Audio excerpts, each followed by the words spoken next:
শনিবার পূর্ব বর্ধমান জেলার মেমারির দেবীপুরে কালীতলায় স্পিড ব্রেকারের দাবিতে রাস্তায় বসে পথ অবরোধে সামিল হলেন স্থানীয় মানুষজন। তাদের অভিযোগ, গতকাল মেমারির দেবীপুর এলাকায় ওই বুলবুলিতলা দেবীপুর রোডের ওপর স্পিড ব্রেকার না থাকার কারণে একটি পথ দুর্ঘটনা ঘটে এবং সেখানে একটি শিশু আহত হয়। ওই এলাকায় বেশ কয়েকটি পাবলিক স্কুলও রয়েছে। স্পিড ব্রেকার না থাকার কারণে প্রতিনিয়ত দ্রুত যান চলাচল করছে, তাই যে কোনো সময় ঘটতে পারে দুর্ঘটনা। বেশ কিছু দুর্ঘটনা ঘটেওছে ইতিমধ্যে, তাই অবিলম্বে ওই এলাকায় স্পিড ব্রেকারের ব্যবস্থা করতে হবে। সেই দাবিতেই স্থানীয় মানুষজন পথ অবরোধ করে বিক্ষোভে সামিল হন। ঘটনাস্থলে পুলিশ পৌঁছে পরিস্থিতি নিয়ন্ত্রণে আনার চেষ্টা করে, তবে পুলিশের কথাই সাধারণ মানুষ আশ্বস্ত হয়নি। তারা দাবি জানায় যে মেমারি 1 নম্বর ব্লকের বিডিওকে ওই ঘটনাস্থলে আসতে হবে এবং তাদের আশ্বস্ত করতে হবে অতি শীঘ্রই তাদের স্পিড ব্রেকার লাগিয়ে দেওয়া হবে। দীর্ঘক্ষণ ধরে চলে অবরোধ এবং দীর্ঘ প্রায় 2.5 ঘন্টার ওপর এই অবরোধ চলে। রাস্তার দুপাশে পণ্যবাহী এবং যাত্রীবাহী বহু যানবাহন আটকে পড়ে। অ্যাম্বুলেন্স, দুধের গাড়ি সহ বেশ কিছু জরুরি পরিষেবার ক্ষেত্রে ছাড় দেওয়া হয়েছিল এই অবরোধের সময়। কবে হয়েছে? কি হয়েছে এখানে? এটা কোন জায়গা? তারপর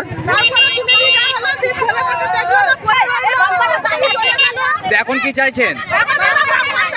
বাম্পার চাইছেন? পুলিশ এসছে, রাস্তা অবরোধ করেছেন বাম্পারের দাবিতে। পুলিশ কি বললো?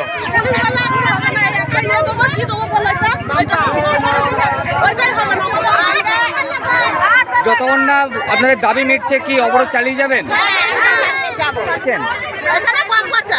কি জন্য?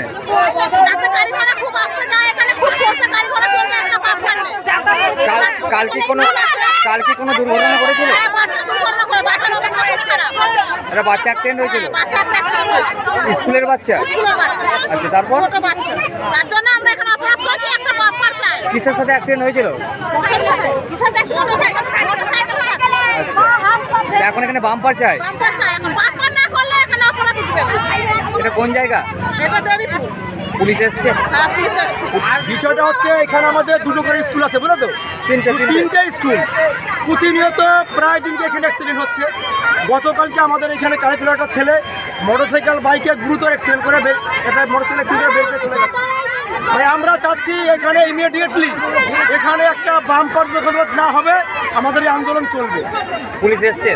পুলিশ আসছে, পুলিশকে বলছে যে আমাদের এটা এখতিয়ার নেই, এটা বিডিও ম্যাডাম দেখবে। তাই আমি বললাম তাহলে বিডিও ম্যাডাম এখানে আসবে, বিডিও ম্যাডাম আসার পরে আমাদের আন্দোলন এখান থেকে উঠবে। যদি বিডিও ম্যাডাম না আসেন তাহলে কি করবেন? তাহলে আমাদের আন্দোলন চলবে যতক্ষণ তক বিডিও ম্যাডাম না আসবে ততক্ষণ পর্যন্ত আমাদের আন্দোলন থাকবে। জানা যায়, এরপর ঘটনাস্থলে মেমারি থানার পুলিশ এবং মেমারি 1 নম্বর ব্লকের যুগ্ম সমষ্টি উন্নয়ন আধিকারিক এসে তাদের আশ্বস্ত করলে অবরোধ তুলে নেয়।